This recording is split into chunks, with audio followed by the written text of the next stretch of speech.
Sir, ನಮ್ಮ ಸ್ಟುಡಿಯೋಗೆ ತಾವು ಬಂದಿರೋದು ಭಾಳ ಖುಷಿ. ನನಗೆ ಶಾ ಶೆಟ್ಟರ್ ಅವರು ನಿಮಗೆ ಸೋದರ ಮಾವ. ಸೊ ಹಾಗಾಗಿ ಅವರನ್ನೆಲ್ಲ ಚೆನ್ನಾಗಿ ಓದ್ಕೊಂಡಿದ್ದೆ ನಾನು. ಮೊನ್ನೆ ನಮ್ಮ ಕಮಲ್ ಹಾಸನ್ ಏನೋ ದುಡುಕಿ ಮಾತಾಡಿದ್ರು, ನಾವು ಇಲ್ಲಿಂದ ಏನಾದರೂ ಒಂದು ಮಾತಾಡಬೇಕಲ್ಲ ಅಂತ ಶಾ ಶೆಟ್ಟರ್ ಅವ್ರ ಮಾತನ್ನೇ ನಾನು ಹೇಳಿದೆ ಅವರಿಗೆ. ತಮಿಳಿನಿಂದ ನಾವು ಹುಟ್ಟಿದ್ದೀವಿ ಅಂತ ಅವ್ರು ಹೇಳ್ತಾರೆ, ತಮಿಳಿಗೆ ಕನ್ನಡದಿಂದ ಲಿಪಿ ಹೋಗಿದೆ ಅಂತ ನಮ್ಮ ವಿದ್ವಾಂಸರು ಹೇಳ್ತಾರೆ, ಅದೆಲ್ಲ ವಿಚಾರಿಸಿ ನೋಡಪ್ಪ ಅಂತ ಹೇಳಿದೆ. ಸೊ ಹಾಗಾಗಿ ನೀವು ಇಲ್ಲಿ ಬಂದಿರೋದು ಭಾಳ ಖುಷಿ ನನಗೆ ಇನ್ನಷ್ಟು ಖುಷಿ ಆಗಿದೆ ಅಂದರೆ ಅವ್ರ ಬಗ್ಗೆನೂ ತಿಳ್ಕೊಂಡಿದ್ದೀರಾ, ಅವ್ರ ಬರವಣಿಗೆ ಮಹತ್ವವನ್ನು ಕೂಡ ಕಂಡುಕೊಂಡಿರೋದು. ಈ ಸಂದರ್ಭದಲ್ಲಿ ಈ ಭಾಷಾ ಗೊಂದಲ ಎಬ್ಬಿಸಿರ್ತಕ್ಕಂಥ ಸಂದರ್ಭದಲ್ಲಿ ನಿಮ್ಮ ರೆಸ್ಪಾನ್ಸ್ ಭಾಳ ಮುಖ್ಯವಾಗಿರುತ್ತೆ. ಅದನ್ನು ತಿಳ್ಕೊಂಡು ನನಗೆ ಇನ್ನಷ್ಟು ಸಂತೋಷ ಆಯಿತು. ತಾವು ಬಳ್ಳಾರಿಗೆ ಬಂದು ನಮ್ಮ ಮ್ಯೂಸಿಯಂ ಭಾಳ ಕುತೂಹಲದಿಂದ ಮತ್ತು ಇಂಟ್ರೆಸ್ಟ್ ಕೊಟ್ಟು ನೋಡಿದ್ದೀರಿ. ತಮಗೇನು ಅನ್ನಿಸ್ತು ಅನ್ನೋದು ನನಗೆ ಇದುವರೆಗೂ ಗೊತ್ತಾಗಿಲ್ಲ.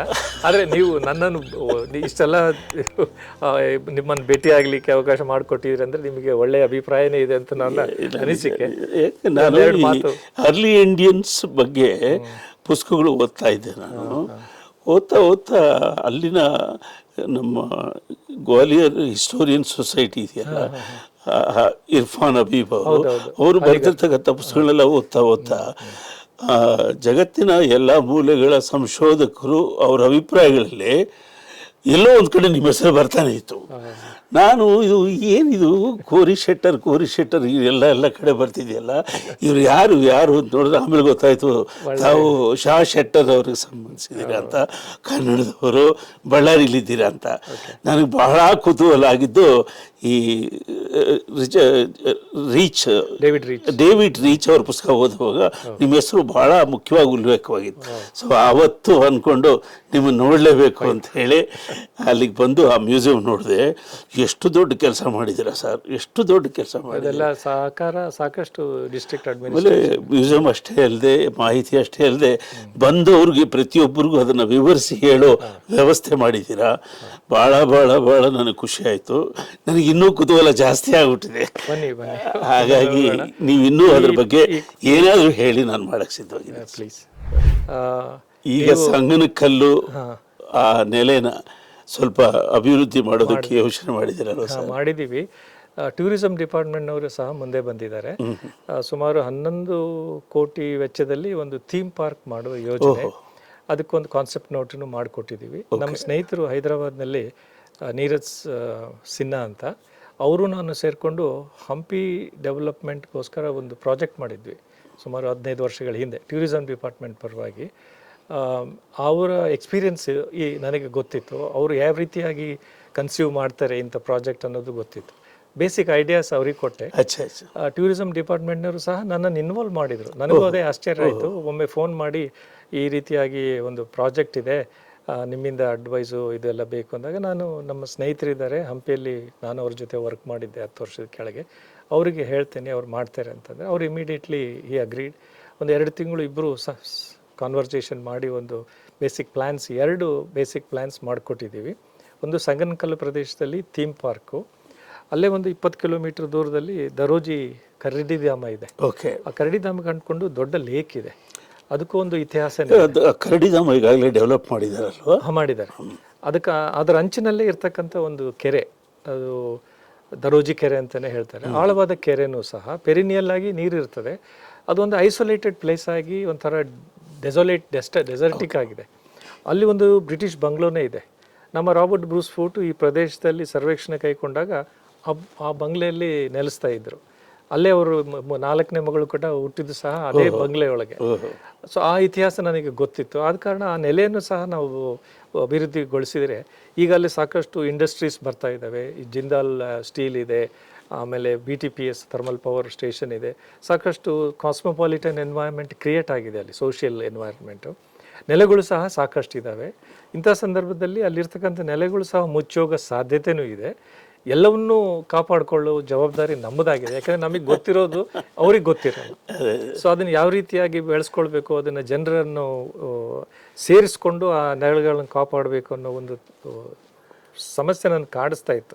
4 ವರ್ಷದ ಹಿಂದೆ ಡೆಪ್ಟಿ ಕಮಿಷನರ್ಗೆ ಒಂದು ಸಜೆಷನ್ ಕೊಟ್ಟೆ. ಇಲ್ಲ ಪ್ರೊಫೆಸರು ಅದೆಲ್ಲ ಮಾಡ್ಕೊಂಡ್ರೆ ಹೇಗಿತ್ತು ರೆಸ್ಪಾನ್ಸು ಸರ್ ಅವ್ರ ಪಾಸಿಟಿವ್ ಇತ್ತು. ಬಟ್ ಫುಟ್ಫಾಲ್ ಆಗಲ್ಲ ಮತ್ತು ಐಸೋಲೇಟೆಡ್ ಇದೆ ಹಾಗೆ ಹೀಗೆ ಅಂತ ಇದ್ರು.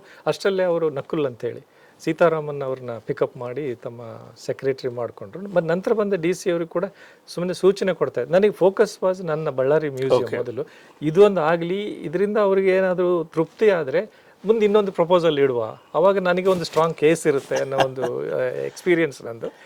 ಈಗ ಅದು ಅವರಷ್ಟಕ್ಕೆ ಅವರೇ ಮುಂದೆ ಬಂದರು. Very good. ಸೊ ಈ ಎರಡು ಥೀಮ್ಗಳನ್ನು ಮುಂದಿಟ್ಕೊಂಡು ದರೋಜಿ ಕೆರೆ ಡೆವಲಪ್ ಮಾಡೋದು, ಅಲ್ಲಿ ಒಂದು ಕರಡಿಧಾಮ ಇರೋದ್ರಿಂದ ಬ್ರಿಟಿಷ್ ಬಂಗ್ಲೋನ ಒಂದು ನ್ಯಾಚುರಲ್ ಹಿಸ್ಟ್ರಿ ಮ್ಯೂಸಿಯಂ ಕನ್ವರ್ಟ್ ಮಾಡೋದು. ಬಿಳ್ಳಮಿ ಹೇಗಿದೆ ಹಾಗೆ ಉಳಿಸ್ಕೊಂಡು ಒಳಗಡೆ ನಾವು ಈ ಕರಡಿಧಾಮದ ಮತ್ತು ರಿಲೇಟೆಡ್ ಅನಿಮಲ್ ಲೈಫ್, ಆ ಪ್ರದೇಶದಲ್ಲಿರ್ತಕ್ಕಂಥ ಅನಿಮಲ್ ಲೈಫ್.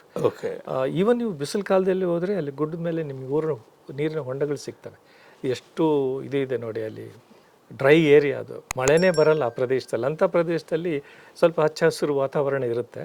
ಸೊ ಅದನ್ನು ನಾವು ಅಲ್ಲಿ ಪ್ರೊಜೆಕ್ಟ್ ಮಾಡಿದರೆ ಅಲ್ಲಿ ಒಂದು ಆ್ಯಕ್ಟಿವಿಟಿ ಕ್ರಿಯೇಟ್ ಮಾಡ್ಬೋದು. ಇನ್ ಅಡಿಷನ್ ಟು ದಟ್ ಮಕ್ಕಳಿಗೋಸ್ಕರ ಏನಾದರೂ ಒಂದು ಆ್ಯಕ್ಟಿವಿಟೀಸ್ ಮಾಡಲಿಕ್ಕೆ, ವೀಕೆಂಡ್ ಡೆಸ್ಟಿನೇಷನ್ಸ್ ಮಾಡ್ಕೊಳ್ಳಿಕ್ಕೆ ಏನೇನು ಬೇಕು ಅನ್ನೋದನ್ನೆಲ್ಲ ಯೋಚನೆ ಮಾಡಿ ಎರಡು ಪ್ರಪೋಸಲ್ ಕೊಟ್ಟಿದ್ದೀವಿ. ನಾನು ಇಲ್ಲಿಗೆ ಬಂದಾಗ ನಮ್ಮ ಸ್ನೇಹಿತರು ಹೈದರಾಬಾದಿಂದ ಅಲ್ಲಿ ಬಂದು ಸೈಟ್ಸ್ನೆಲ್ಲ ನೋಡಿಕೊಂಡು, ಟೂರಿಸಮ್ ಡಿಪಾರ್ಟ್ಮೆಂಟ್ ಪೀಪಲ್ ಅವ್ರ ಜೊತೆಗಿದ್ದರಂತೆ. ನಮ್ಮ ಮ್ಯೂಸಿಯಮ್ ಎಲ್ಲ ಈ ಮ್ಯೂಸಿಯಮ್ನ ಸೆಂಟರಾಗಿ ಇಟ್ಕೊಂಡು ಅವೆರಡನ್ನ ಡೆವಲಪ್ ಮಾಡೋಣ ಅಂತ ಹೇಳಿ he has gone back to ಈ ಸಂಗನ ಕಲ್ಲು ಅನ್ನೋದು ಎಷ್ಟು ಮ್ಯೂಸಿಕಲ್ ಆಗಿದೆ. ಆ ಕ್ಷೇತ್ರದ ಆ ಹೆಸರಿನಲ್ಲಿ ಪ್ರಾಥಮಿಕವಾಗಿ ಏನಾದರೂ ಹಾಡು ಇತ್ಯಾದಿ ಮಾಡ್ಬೋದಾ? ಅದು ಒಂದು ಫೋಕ್ ಮ್ಯೂಸಿಕ್ ಟೈಪ್ ಏನಾದರೂ ಮಾಡಲಿಕ್ಕೆ ಸಾಧ್ಯತೆ ಇದೆಯೋ ಅಂತ ನನಗೆ ಅನಿಸುತ್ತೆ. ಆಮೇಲೆ ಆ ಬೆಟ್ಟದಲ್ಲಿ ನಮಗೆ ರಿಂಗಿಂಗ್ ರಾಕ್ಸ್ ಅಂತ ಇದ್ದಾವೆ, ತಮಗೆ ತೋರಿಸಿದೆ ನಾನು ಮ್ಯೂಸಿಯಂನಲ್ಲಿ. ಭಾಳ ಬ್ಯೂಟಿಫುಲ್ ಮ್ಯೂಸಿಕಲ್ ಗಾಂಗ್ ಬರುತ್ತೆ. ಆ ಮ್ಯೂಸಿಕ್ ಬಳಸ್ಕೊಂಡೇ ನೀವು ಒಂದು ಕಂಪೋಸ್ ಮಾಡಿದರೆ ಇನ್ನೂ ಏನಂತೀರಿ ಎಫೆಕ್ಟಿವ್ ಆಗಿರುತ್ತೆ ನನ್ನ ಅನಿಸಿಕೆ. ಅದನ್ನು ಯಾವ ರೀತಿಯಾಗಿ ಕಂಪೋಸ್ ಮಾಡಬೇಕು ಕನ್ನಡದಲ್ಲಿ ಅನ್ನೋದು ನನಗೆ ಅಷ್ಟು ತಿಳಿತಾ ಇಲ್ಲ. ಬಟ್ ಇವ್ರ ಜೊತೆ ಚರ್ಚೆ ಮಾಡ್ತೇನೆ. ಹರ್ಷ್ ಕುಮಾರ್ ಇದ್ದಾರೆ, ನಿಮ್ಮದು ಅಂತೂ ಅಡ್ವೈಸ್ ಸಿಗುತ್ತೆ. ಅದನ್ನು ನೀವು ಫೈನ್ ಟ್ಯೂನ್ ಮಾಡ್ಬೋದು. ಅದು ಮಾಡಿದರೆ ನನಗೆ ಏನು ಅನಿಸುತ್ತೆ, ಈ ಒಂದು ಪ್ರಾಗಿತಿಹಾಸದ ಒಂದು ಈ ಪಬ್ಲಿಕ್ ಔಟ್ರೀಚ್ ಏನು ಮಾಡ್ತಾ ಇದೀವಲ್ಲ, ಅದಕ್ಕೆ ಸಾಕಷ್ಟು ಮಾನ್ಯತೆ ದೊರಕುತ್ತೆ ಅನ್ನೋದು ನನ್ನ ತಿಳಿಯೋದು. ಈಗ ನಾವು ನಮ್ಮ ಉದ್ದೇಶ ಏನಂತಂದರೆ, ಪ್ರತಿಯೊಂದು ಪ್ರದೇಶಕ್ಕೆ ಇತಿಹಾಸ ಒಂದೇ ಅಲ್ಲ, ಈ ಪ್ರಾಗೈತಿಹಾಸನೂ ಇದೆ. ಅದು ಯಾರ ಗಮನಕ್ಕೂ ಬಂದಿಲ್ಲ, ಹೆಚ್ಚು ಬರಲ್ಲ. ಇತಿಹಾಸ ಕಾಲದ ಅವಶೇಷಗಳು ಎದ್ದು ಕಾಣಿಸ್ತವೆ, ಆದರೆ ಪ್ರಾಗೈತಿಹಾಸಿಕ ಕಾಲದ ಈ ಅವಶೇಷಗಳು ಯಾರಿಗೂ ಕಾಣೋದಿಲ್ಲ. ಆ ಒಂದು ಪ್ರಾಕ್ತನ ಶಾಸ್ತ್ರಜ್ಞನಿಗೆ ಅಷ್ಟೇ ಗೊತ್ತದು. ಉಳಿದವ್ರಿಗೆ ಅದು ಒಂದು ಭೂಮಿ ಆಳದಲ್ಲಿ ಇರತಕ್ಕಂಥ ವಸ್ತುಗಳೆಲ್ಲ ಸಂಪತ್ತಿರುತ್ತೆ, ಅದಕ್ಕೆ ಅಗೀತಾರೆ, ಅದಕ್ಕೋಸ್ಕರ ಇವರು ಇಲ್ಲಿ ಸರ್ವೇಕ್ಷಣೆ ಉತ್ಖನನ ಮಾಡ್ತಾರೆ ಅನ್ನೋಂತೀವಿ. ಅದನ್ನೆಲ್ಲ ಹೋಗಲಾಡಿಸ್ಬೇಕು ಅಂತಂದರೆ ಈ ವಸ್ತುನಿಷ್ಠ ಮಾಹಿತಿಯನ್ನು ಪ್ರಚಾರ ಮಾಡಿದರೆ ಅದರಿಂದ ಎಲ್ಲರಿಗೂ ಲಾಭ ಆಗುತ್ತೆ. ಆ ಮುಂದಿನ ಪೀಳಿಗೆಗೂ ಸಾಕಷ್ಟು ಅವಕಾಶಗಳನ್ನು ಕೂಡ ನಿರ್ಮಿಸಲಿಕ್ಕೆ ಅನುಕೂಲ ಆಗುತ್ತೆ ಅಂತ ನನ್ನ. ಎಷ್ಟೋ ಕಡೆ ಹಳ್ಳಿಗಳಲ್ಲಿ ಇಂಥ ಸಾಕ್ಷಿಗಳಿರ್ತವೆ, ಗೊತ್ತಿಲ್ಲದೆ ಅದು ಹಾಳಾಗೋಗ್ಬಿಡುತ್ತೆ. ಮಕ್ಕಳ ಮುಖಾಂತರ ಅದರ ಜಾಗೃತಿ ಮೂಡಿಸಿ ಅಂತ ಸಣ್ಣ ಸಣ್ಣ ಕುರುಹುಗಳು ಸಿಕ್ಕಿದ್ರೆ ತಲುಪೋ ಥರ ಮಾಡೋದು ಕೂಡ ಒಂದು ಅದರಿಂದಾಗಿ ಈಗ ನಮ್ಮ ಜವಾಬ್ದಾರಿನೂ ಸಹ ನಿರ್ವಹಿಸಿದಂಗೆ ಆಗುತ್ತೆ ಅನ್ನೋದು ನನ್ನ ಒಂದು ಮನವರಿಕೆ ಆಗಿದೆ. ನೀವೇನು 20-25 ವರ್ಷಗಳಿಂದ ಇದರಲ್ಲೇ ತೊಡಕೊಂಡಿದ್ದೀರಾ? 52 ವರ್ಷ ಆಯ್ತು. ಯೌವನ 72ರಿಂದ ಇಲ್ಲಿವರೆಗೂ ಮುಂದುವರಿಸಿದ್ದೀನಿ. ಇನ್ನೆಷ್ಟು ದಿವಸ ಆಗುತ್ತೆ ಅಷ್ಟು ದಿವಸ ಮುಂದುವರಿಸಿಕೊಂಡು. ಸರ್, ನಿಮ್ಮಂಥವ್ರಿಗೆ ಸರ್ಕಾರ ಗುರುತಿಸ್ಬೇಕು. ನಿಮ್ಗೆ ಯಾವ್ಯಾವ ದೊಡ್ಡ ಪ್ರಶಸ್ತಿಗಳಿದೆ ಅದೆಲ್ಲ ಕೊಡ ಮನ್ನಣೆಗೋಸ್ಕರ ಮಾಡ್ತಾ ಇಲ್ಲ, ಅದು ಗೊತ್ತಿಲ್ಲ. ನನ್ನ ಜವಾಬ್ದಾರಿ ಏನು ಅನ್ನೋದು ನಾನು ಅರ್ಥಕೊಂಡಿರೋದ್ರಿಂದ ಈ ಕೆಲಸ ಮುಂದುವರಿಸಿ. ಇಲ್ಲ, ನಿಮ್ಮಂಥವ್ರಿಗೆ ಅಂತ ರಾಜ್ಯೋತ್ಸವ ಪ್ರಶಸ್ತಿಗಳಂತ ಸಿಕ್ಕಿದ್ರೆ ನೀವು ಮಾಡಿದ ಕೆಲಸ ಹೊರಗೆ ಬರುತ್ತಲ್ಲ, ಅದು ನನ್ನ ಸ್ನೇಹಿತರು ಅಭಿಮಾನದಿಂದ ಹೇಳ್ತಾರೆ. ನಾನು ಕೂಡ ನಿಮ್ಮ ಶಿಷ್ಯ ಅನ್ಕೊಳ್ಳಿ ಸರ್. ನನಗೆ ಈ ಸಂಗನ ಕಲ್ಲು ಕುರಿತು ಮಾಹಿತಿಗಳನ್ನೆಲ್ಲ ನನಗೆ ಸ್ವಲ್ಪ ಕೊಟ್ಟರೆ, ಮತ್ತು ಆ ಟ್ಯೂನ್ ಬೇಸ್ ಹೇಳ್ತಾರಲ್ಲ ಅದನ್ನು ಕೊಟ್ಟರೆ ಅದರ ಮುಖಾಂತರ ಕಂಪೋಸ್ ಮಾಡಿ ರೆಕಾರ್ಡ್ ಮಾಡಿ ಅದಕ್ಕೇನಾದರೂ ವಿಜುವಲ್ಸ್ ಕ್ರಿಯೇಟ್ ಮಾಡಿ ಯಾರೋ ದೊಡ್ಡವ್ರ ಕೈಯಿಂದ ಬಿಡುಗಡೆ ಮಾಡಿಸೋಣ, ಮುಖ್ಯಮಂತ್ರಿಗಳ ಕೈಯಿಂದ ಬಿಡುಗಡೆ ಮಾಡಿಸೋಣ. ಆ ಕಡೆ ಬಂದರೆ ಮುಖ್ಯಮಂತ್ರಿಗಳು ಅದಕ್ಕೂ ಹೆಚ್ಚಿಗೆ ಮೇರೆಗೆ ಬರುತ್ತೆ ಅಂತ. Very good sir.